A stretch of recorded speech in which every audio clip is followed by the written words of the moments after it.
Yeah, I'm making a video. Of what? The police building. Okay, why are you filming people's cars when they're coming out of there then? Because they're personal cars, aren't they? Yeah, because they're in public. Well, they're not in public at the moment. Who are you? I'm a police officer. All right. You want to see my ID? Yeah, I would really expect you to show it to me. Yeah. There you go. Detective Sergeant Jamie Wiseman. DS, yeah. Okay. And any detective work to be getting on with, or? Well, no, I'm due to be more going worried home now. about. All right, then go home then. No, I'm more worried about you filming people's private cars. Police officers get a bit jumpy about that. Why? Why? Because people don't like us. Okay, Some well, people I'm have a not. vengeance against police officers, Well, and you're don't. filming our personal cars when we come out. But I don't. That makes me very jumpy. Just to let you know as well, we're on audio video as well, okay? All right. What are you jumpy about?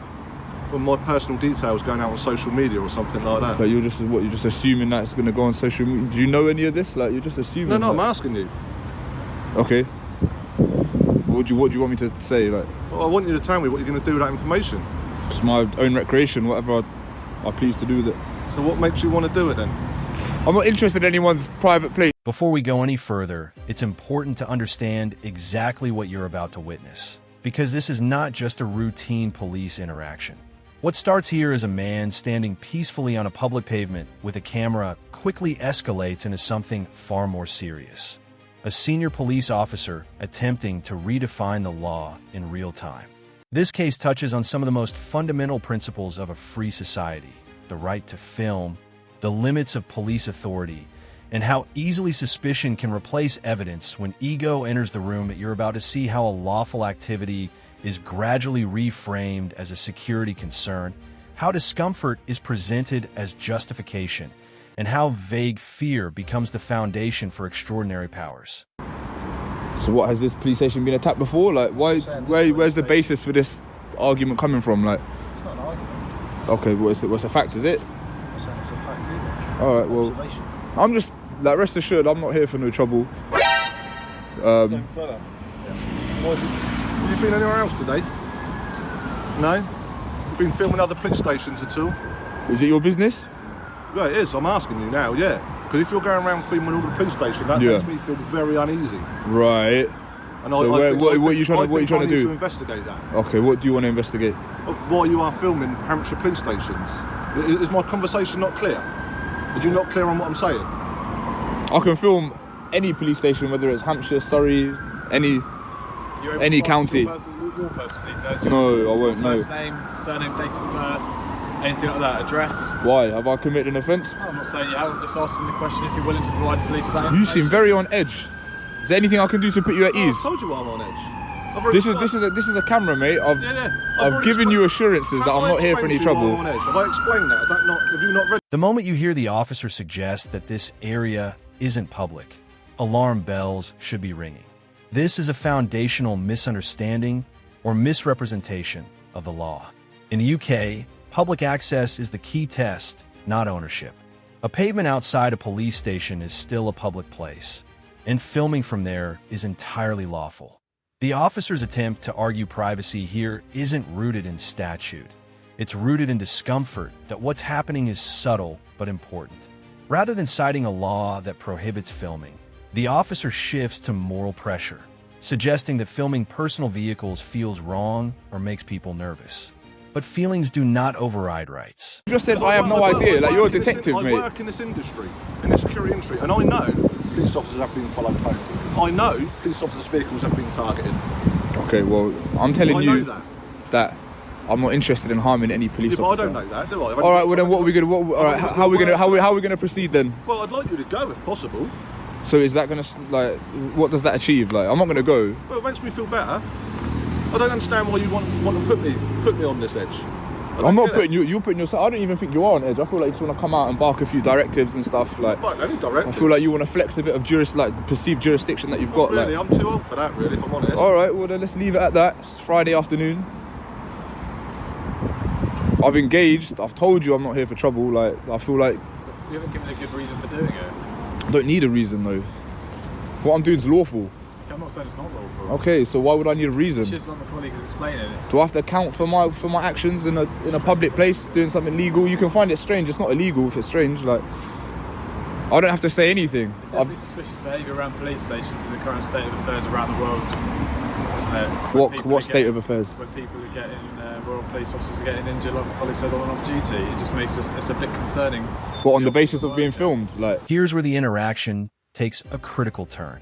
The detective sergeant openly admits he's on edge and worried about his information going on social media. That may be a genuine human emotion, but it is completely irrelevant in law. Police powers are not activated by anxiety, fear, or discomfort. They are activated by facts and legal thresholds. This is a classic example of emotional policing, attempting to transfer personal unease onto the citizen as responsibility. The implication is clear. If I'm nervous, you should stop.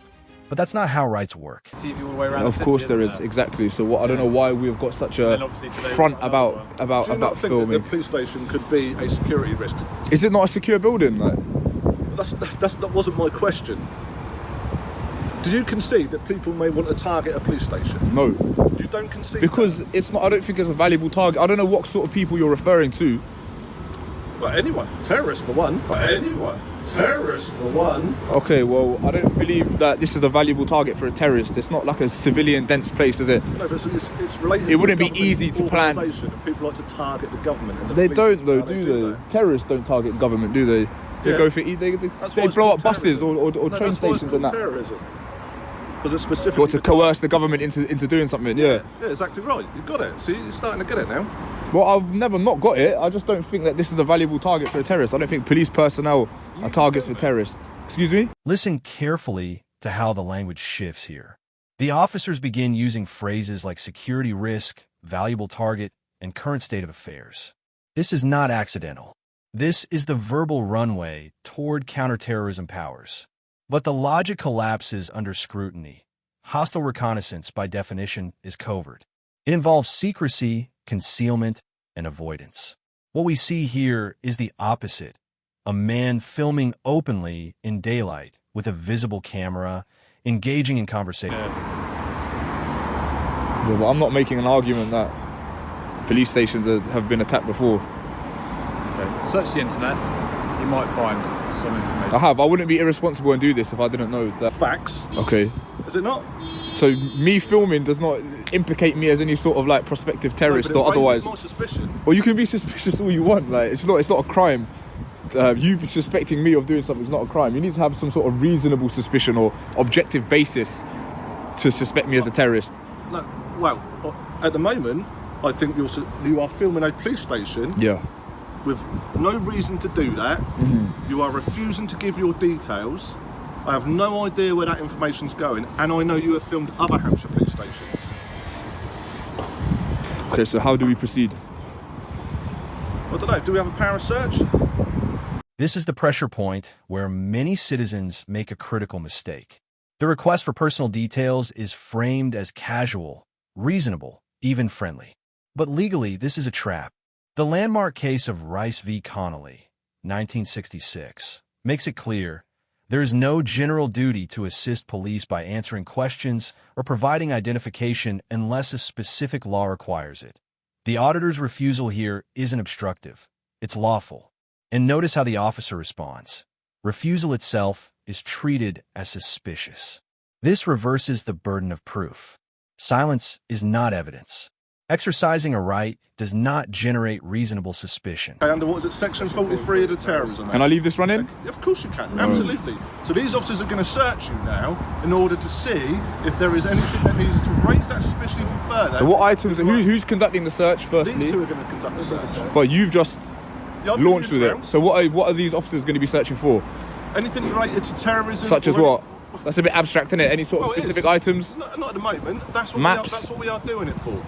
Look, I am okay. I've told you I'm okay. Yeah, I know you've told me, but I don't know that. Or it might say he's on a terrorist watch list, and then we've got something to worry about, haven't we? So you're not going to find my info Okay, though. that's fine. But they're going to search you for that purpose. This okay? power doesn't. I don't have to provide my information in this power. No, I'm not asking to provide anything. I'm But you saying just they're said gonna search you. you're hoping to find ID, this and that. Like, Yeah, if they find it, we'll look at it. That's what's going to happen. can I get your collar number at the moment? Yeah, it's my Okay, perfect that's right to film from public. Yeah, of course you have. Yeah. So why are you infringing on that? I've told you that. If Have you not understood what I've said? You know you can be sued in a civil court. That's absolutely fine. You can go down that route. I haven't got a problem with that. You sure you want to do this? Yeah. All right. Yeah, I do. Okay, I'm not going to obstruct the search. Ready? Okay, cool. My colleague's going to do the search. All right. What's your first name? Are we able to see? I'm not going to give you my name, my friend. It's just so we can have better communication Okay. skills. So That's all it is. Can I keep this in my hand? Give me a You're hand, a big guy. I'm not going Absolutely to. fine. So all I want to do is so that I can communicate with you, so I can tell you what I'm going to do. All right. before I No, do you it. crack on, mate. So what was your name? This exchange exposes the dangerous elasticity of suspicion. The officer openly admits the basis for concern: filming, refusing details, and attending other police stations. None of these are crimes. None of these meet the legal threshold for terrorism. And yet, they're being stacked together to manufacture justification. Reasonable suspicion must be objective, meaning it would convince a neutral observer, not just the officer involved. Courts have repeatedly ruled that filming police buildings alone does not meet that standard. What we're seeing is suspicion built on ignorance of lawful behavior. What's that, sorry? And you can have a copy of the search if you Yes, want please. a Yes, copy of please. the Yes, search. please. Yes, please. Okay. And you are detained for the purpose of. And you're detained for the section 44. Okay, if you can All step forward for me, just so I don't... Steve, round away from your waist to the colleagues search. In the meantime, maybe take your bag off your shoulders, please. This ain't good, you know, Hey? Sergeant. This isn't good. Like, Okay. you should be like preserving people's rights. Like, you should be encouraging. Sharp or anything like that? No. So- You should be encouraging like this sort of citizen journalism and stuff. Like, you got to work with photographers and stuff like that to help identify criminals and that. Do you know what I mean? You wanna go put on a jacket or something? I am a bit cold, but I'm all right. So you weren't dealing with a terrorist, like. Did you carry ID with you? No. Do you drive? Yeah. You drive. How did you arrive here today? Don't know. Train. You've been to Fareham today, haven't you? And then the station's just there, so possibly been travelling by train. Search your waistband. Yeah. I suspect.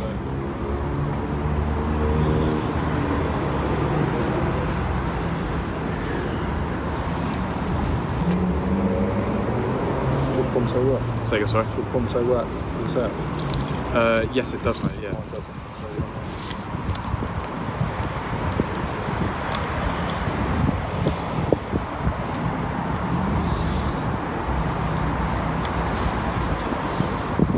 Get you straighten your arm out for me, I'm just going to check that. You local to Southampton? Local to Fareham? Local to here? No. No, where did you come from then? I'm not gonna answer that. I'm just going to check the front. Travel near by car, is that where you got Mercedes keys on you?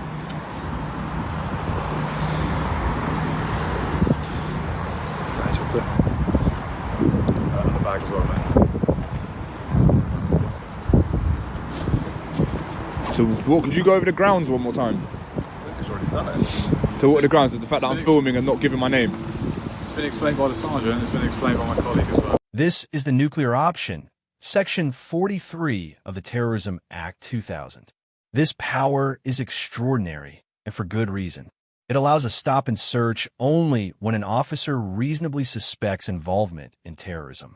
That threshold is intentionally high, and here, it's being used as a shortcut, not to investigate terrorism, but to overcome resistance and force compliance. The officer's own words betray the motive: we can't verify who you are. That is not a terrorism concern. That is frustration. Using counter-terror powers to identify someone where no crime exists is a profound abuse of authority. Work here. That's where you're right. Can I get my stuff back, bro? You're still detained for the purpose of search at the moment. What about, do you want to check that this isn't like a weapon or something? Should we? I don't know. Like, you need to do a comprehensive search. Like, don't leave any stone unturned. Sorry, Charlie, ready around about you.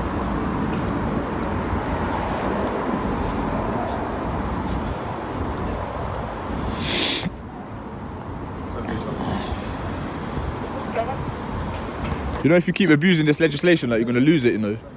You were going to say Section 44, like, that was repelled because you were just searching people without no ground. Not you, but officers were searching people with no grounds. Decision's way above my pay grade, isn't it? No, I know, of course, but like the European Court of Human Rights repelled that legislation for this reason. So like the more cases of this Section 43 power being used and negative outcomes of searches and whatnot, eventually you're going to lose it.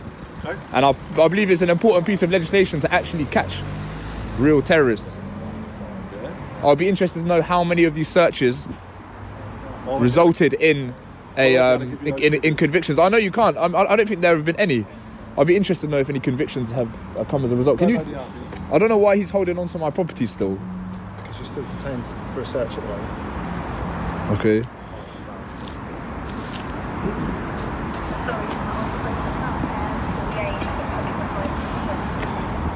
Uh, 24 to 36 for dog. Were you expecting to find like an ISIS membership card or something like? Tattoos or anything? Any tattoos? I was going to put this property. Why does it matter? Because I'm asking you to see if I can help. See if I can help myself. Well, why am I going to help you, Lynn? I don't have to assist you.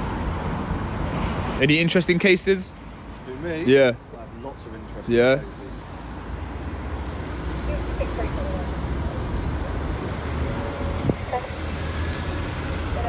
Harassing photographers, that's just like a pastime. Someone's harassing me. Well, I'm nothing more than a photographer. So you say? That's great. So the outcome of the search was negative. So why am I still detained? If you've completed the search, At the moment, we're trying to identify who you are. I know, but you've just detained me for the purposes of a search, not to find out my identity. So now, This case is a stark reminder of how fragile rights can be when authority goes unchecked. A lawful act, filming in public, escalated into a terrorism stop, not because of evidence, but because of discomfort, assumption, and ego. The judge of legality here isn't fear, it's the law. And the law was repeatedly ignored. The key takeaway is simple. Rights do not require permission, explanation, or approval. When officers replace objective standards with subjective feelings, accountability collapses. This interaction didn't reveal a threat to public safety. It revealed a threat to civil liberties.